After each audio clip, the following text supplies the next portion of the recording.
so automotive industry mean for the aftermarket?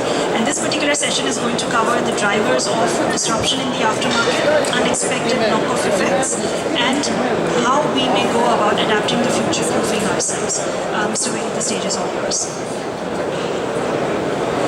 Good afternoon, everybody. Thank you for waiting. We're about 2-3 minutes behind. Let me introduce myself.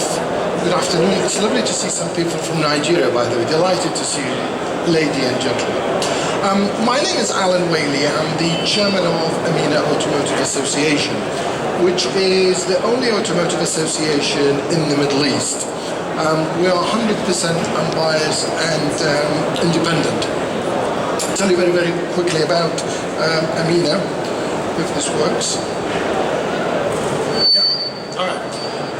The purpose of AMENA is really to help the industry to succeed and prosper throughout the Middle East and North Africa. At the center of our focus is to raise the standards, and we do this through many ways. Network sharing, we do it through various forums that we conduct throughout the region. We have our news on a daily basis. If you go to our website, we have our insights that we produce on a quarterly basis. That's some of the things that we do. We have AMENA Academy online. And we've got some more things coming in the near future. If you go to our website, it's completely free, register, and you'll be getting updated on all of those things.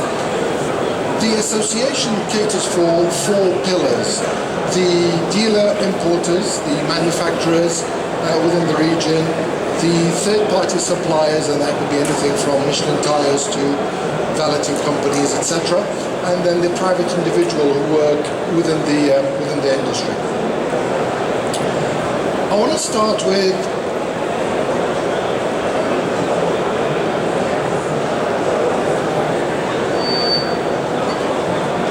it's easy. Throughout its inception, from the days of Henry Ford and Carl Benz, the industry's been more or less doing exactly the same thing. It's going through its biggest disruption as we speak. Some of the disruptions that we already know is the ACEs, or the case. Everybody knows what case is: connected, autonomous, shared and electric vehicles. Some of the interesting statistics about case: 80%, in fact even more, of the top OEMs, they are working on level 4, level 5 autonomous vehicles. They're fairly advanced in that field. In the last 2 years, people have indicated that they will change brand if the connectivity is better than the other brand. Connectivity is very, very important. We'll talk about connectivity as we go along in this presentation. Over 55 billion euros have been spent on startups for ride-sharing and hail services. And by 2021, 40% of the vehicles that will be launched will have an EV powertrain. So that's a fairly significant number moving forward. Here, by 2030, 56% of the total global revenue for the automotive industry will come from disrupted services. So 56% of the trillions that the automotive industry is worth will come from disrupted new services. Some of the ones that will struggle or suffer, as we already know, is your typical taxi services. Uber, Lyft, Careem took over the world, and it's a fact. Moving on, if you are into the automotive component or parts, if you look at back in 1970, there were 30 million vehicles produced. Europe produced 45, US 35, and then Asia Pacific was 20. That has completely changed now. 55 million comes from Asia Pacific. And Europe has shrunk to 20 million, and US shrunk to Europe 25, and the US by 20. If you're selling manufacturing or oil filters, may I suggest that you start a line for Korean or Japanese cars. That will make you more money than European counterparts or US counterparts. All right. Just looking at the spend between 2010 and 2013, In terms of the technology, the average spend was 5.9 billion. That has changed. In 2019, it was 39.5 billion. And these are the things that are being spent on case. Interestingly, ride-hailing takes the biggest share, 11.4. Semiconductors is followed by 7.6. AV and connectivity, again, come third and fourth. Connectivity, you'll hear me talk about this connectivity thing quite a lot because it's very, very important and it's genuinely a game changer for the future. Let's look at some regional insights of where we are and where we operate. Some statistics from AMENA data. Here's the picture. 2015, just over 1.6 million vehicles. 2018, just over 800 million.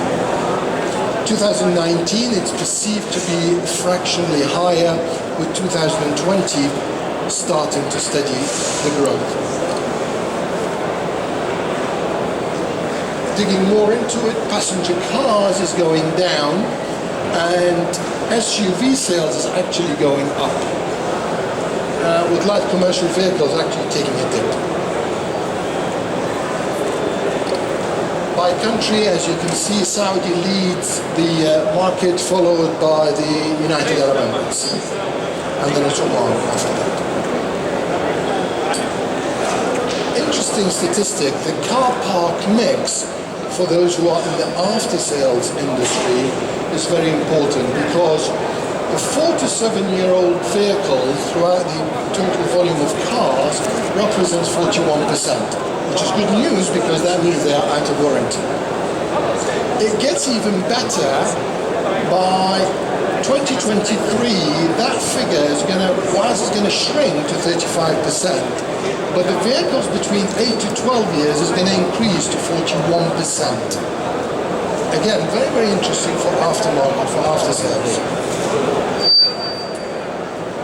Interesting study that was done here in the EU and the UAE, they did a study about electric vehicles and ride sharing. Women, 65% of them prefer electric vehicles because they care about the environment more than men, because of the petrol heads, understandably. And also, they're very conscious of the cost.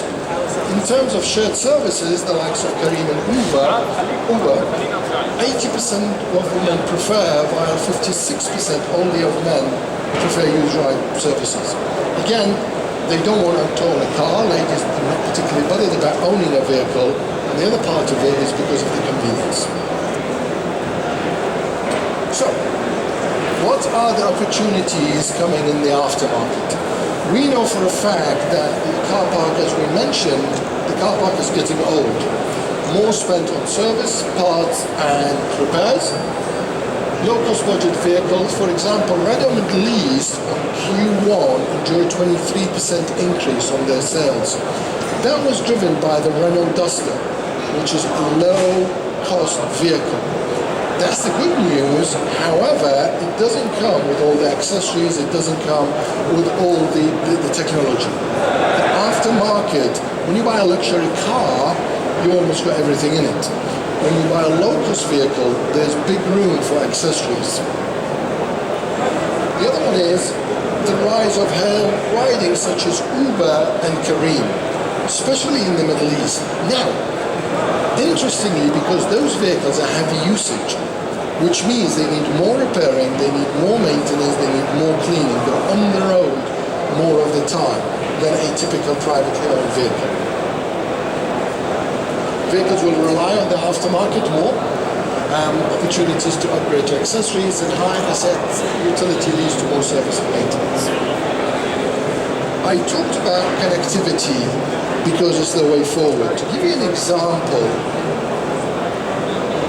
on a Boeing 787, the lines of coding is just under 10,000. A car has 100 million lines of coding. More than a jet fighter, more than a Microsoft Office 2013, and more than Android itself. Yeah. more than Huawei. That's the difference. All right. If you look at connectivity, connectivity is taking the lion's share in terms of the investment. Why do you think connectivity is taking the biggest share? Why do you think connectivity is the most important? Because of autonomous car. Because of the autonomous car? Exactly, yes. But there's also another factor. If you're in business, your asset, your revenue multiplier, if you work for manufacturing, which is most of the OEMs, your multiplier revenue is 1%. Companies like consultants, financial services or insurers, their multiplier is 2%. Then you've got the software companies, the likes of Microsoft, or pharmaceutical, the likes of Pfizer, they operate on a 4% multiplier. If you move on to the likes of Facebook, Instagram, credit card companies, social networking, your multiplier is 8%. All those companies, they sit in the connectivity field. If I was an OEM and I want to change my profit lines and I want to change my revenue multiplier, I need to move into connectivity. It will give me the biggest spike. And that is why connectivity is the most important part and is the most important R&D budget consuming for OEMs. But we also know whoever's got the data owns the customer. Yeah? So,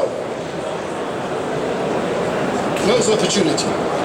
The opportunity lies when you monetize the data, when you generate it, when you're making end products capable of capturing the data inside the vehicle. That's the first way to monetize. The second one you monetize is when you transmit. When you transmit that data, whether it's over 5G or 4G or whatever the case may be, you will charge a premium for that. The third area is when you aggregate the data from different sources. When you start to profile your customer and you produce data, you monetize that way. The next one is the providers, designing end user offering that leverage the data. And then the last one is when you provide that data, when you provide your services. Yeah? So Google Ad, for example, is a connectivity provider.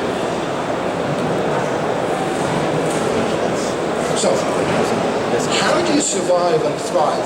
Number one, you really need to align your products and services to the new ecosystem. And let's look at that. Herbert Diess, who is the CEO of Volkswagen, said, the car will probably become the most sophisticated internet devices of all. But what he also said, Volkswagen Group is no longer a car producing company, it's a software company that happens to make nice cars. So the shift is moving. Okay? Cars, as we know them, they will no longer exist. That's for absolute sure. Thousands of moving parts. The panel this morning, they told us, it's about 10,000 to Tesla, depending which part you classify as moving, it's around about 20 to 25 on electric vehicles. Cost of maintenance obviously will be significantly cheaper, as we know. Basically, we are moving from selling cars, selling that service, selling that part, into a provider of mobility services. Make no mistake about it. Uber does not own a single vehicle, yet they are the world's largest taxi operator. Just in the 1900s, when we moved from the horse and cart to the Model T, new things developed. Paved roads, legislations, insurance, fuel stations. The new structure of electric vehicles is going to produce new revenues. There are going to be new industries that are born to cater for the new autonomous vehicles and electric vehicles. There will be new relationship forming between manufacturers, importers, etc.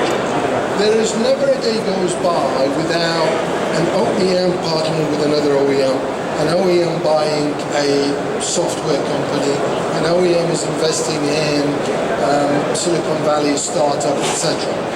All those alliances are very, very important because the amount of R&D that is required is massive. And as we know, lately FCA was going to partner with Renault, that didn't go through, but I'm sure another mergers will happen. 10 years ago, it would have been unheard of for BMW even to talk to Mercedes. Now they have joint ventures across different platforms. Number two, I'm going to be careful how I pronounce this. Fuke, F-W-K, all right? Now, the purpose of any business is to do three things, ladies and gentlemen. One is to find customers. W is win the customer. And the K is to keep the customer. These are the three purposes of any business. If you fail in any of those, your business will fail. Okay? So find, win, keep. In today's business, you've got to go digital. We've got a panel going on tomorrow on digital. I urge you to attend it. Digital is the way forward. Unless you are digital, your business will not survive. It really is that simple, it really is that important. Okay. As the market of individual cars gets smaller, new mobility will shape and align our needs. For example, in the Middle East, the way is going to go, household, they have 2 or 3 cars. They're going to shrink into 2 or 1 car, and then they'll move on into the autonomous vehicles. That's the way it's going to go in the Middle East. And we are at the beginning of the new business model, and the automotive will have to embrace new partners, new revenues, new channels to market. Very, very important. On the good news, there's going to be less pollution, and there's going to be less accidents. 85% of car accidents are due to driver failure or fatigue. Right? Autonomous vehicles, it is said that will be 90% less car accidents on the road. Imagine how insurance companies feel about that. Yeah? Or body shops. Alright. And you no longer have to worry about maintenance because autonomous vehicles will take themselves to the dealer and they'll be maintained. You no longer have to worry about parking, you no longer have to worry about traffic fines, etc. And interestingly, by 2030, 80% of the miles driven in China, US, and Europe will be either autonomous or edging towards autonomous. That means it will free up 1 billion hours of driver attention, improving work-life balance. More time to spend on instinct. The power of connectivity by racing down the barrier will begin in 5 minutes. Please make your way to hall 4, G33. Thank you. We did a case study, an interesting case study for one of the international battery operators on a global level. What we found out is OEMs launched about 100 new vehicles in 2018, and they sold about 2 million. So the electric vehicles globally was about 2 million vehicles in 2018. Then what we found out, the estimated EV factories or the batteries that produce EV for electric vehicles, they produce 30 gigawatts of storage. That was 60% up from just 2017. And what we also found out, the second-hand battery from an electric vehicle, when it comes off the vehicle, it still has a lot of usages, especially in domestic and other uses. By 2030, we're going to have just over 200 gigawatts of used vehicles. That alone is worth $30 billion. So by 2030, some of the vehicles are going to come off the road or they need a battery replacement. Those batteries are worth $30 billion. And the EV market is dominated by players from 3 countries: China, Korea, and Japan. These are the only 3 countries that are producing mass electric vehicle batteries. And only 3% of the total demand were produced outside those. Fortunately, Europe only produced 1%. Now if you go back to the slides, Europe is producing 25 million vehicles, yet the capacity is 1% of electric vehicles. Interesting. And then of the 70 new announced electric vehicle factories, 46 of them are based in China. So China is heading towards dominating the electric vehicle battery arena. Then interestingly, again, by 2040, the OEMs will require 1,200 gigawatts, which is enough for 80 factories producing 15 gigawatts per year on average.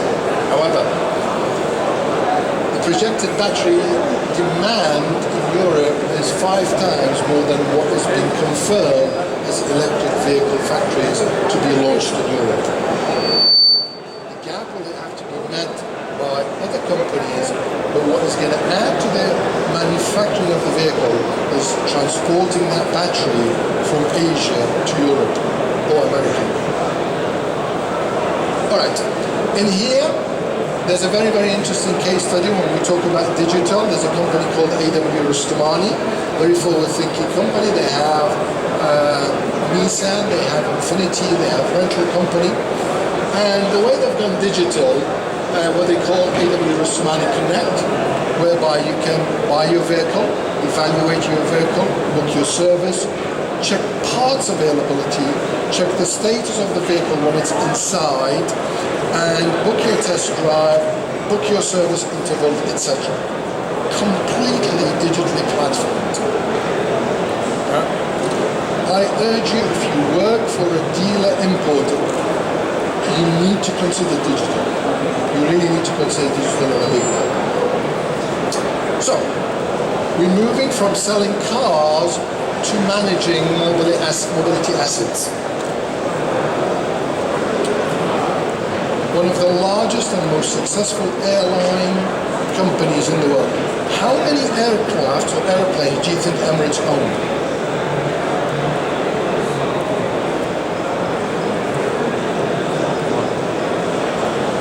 Zero. They don't own a single aircraft. They lease every aircraft. Furthermore, when they lease the aircraft, they don't lease it with the engine. They pay for the engine by the hour.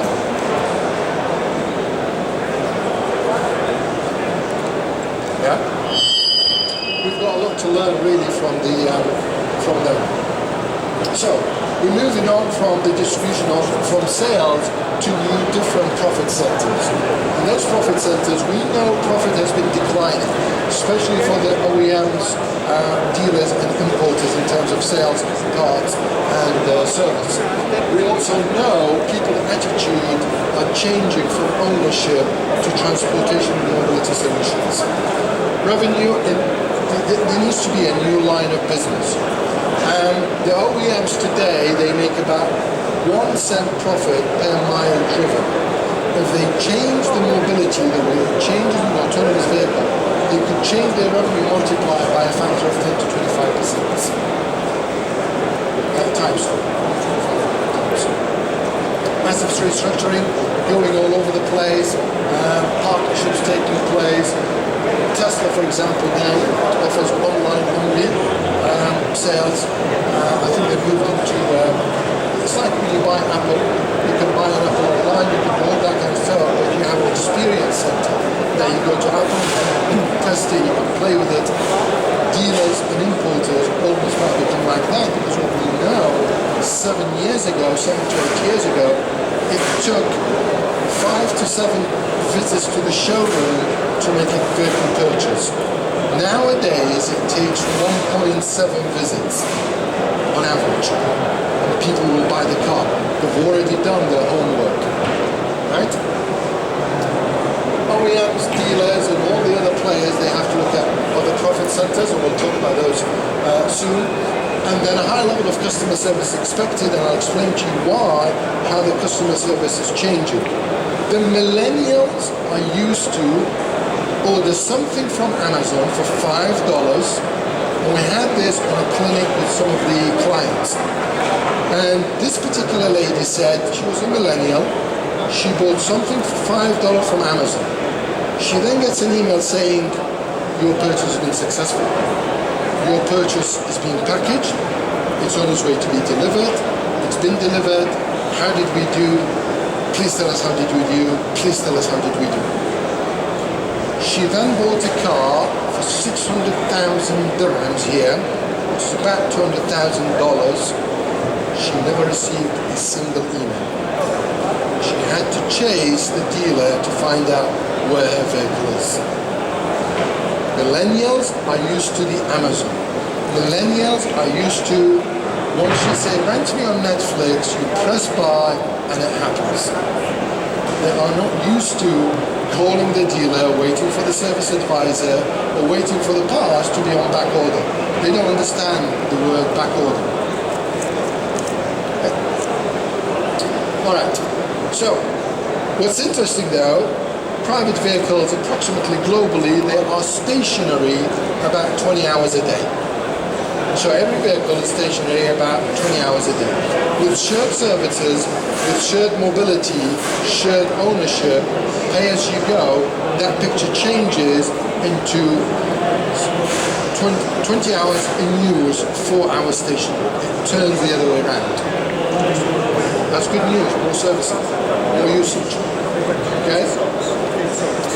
And the vehicles will be, let's take for example, Uber will launch their own subscription model. So what you do is when an autonomous vehicle comes, you pay a certain amount per month and you have levels. So you pay entry level, you pay medium level, you pay high level. Let's say for your high level you pay $2,000. And for that $2,000 you can order BMW, Lexus, Mercedes, Jaguar, whatever the case may be. Yeah? But their idea is they will become the biggest fleet operator in the world. So is Eurocars, so is Hertz, so is some of the big banks. You will not deal with private individuals. You will start to deal with major fleet operators. Those fleet operators, what is perceived, the downtime for those vehicles will be between 1 a.m. and 5 a.m. whereby the vehicle needs to be valeted, checked, washed, serviced. If you can't provide that service, you're dead. Yeah? Because as a massive fleet operator, probably Uber, around about 20 million vehicles by the year 2040 approximately, they will demand that you open at the hours that they want. Okay? Thank you very much, ladies and gentlemen. If you have any questions, we have how many? We don't have any minutes. We have any minutes? 2 minutes. Any questions?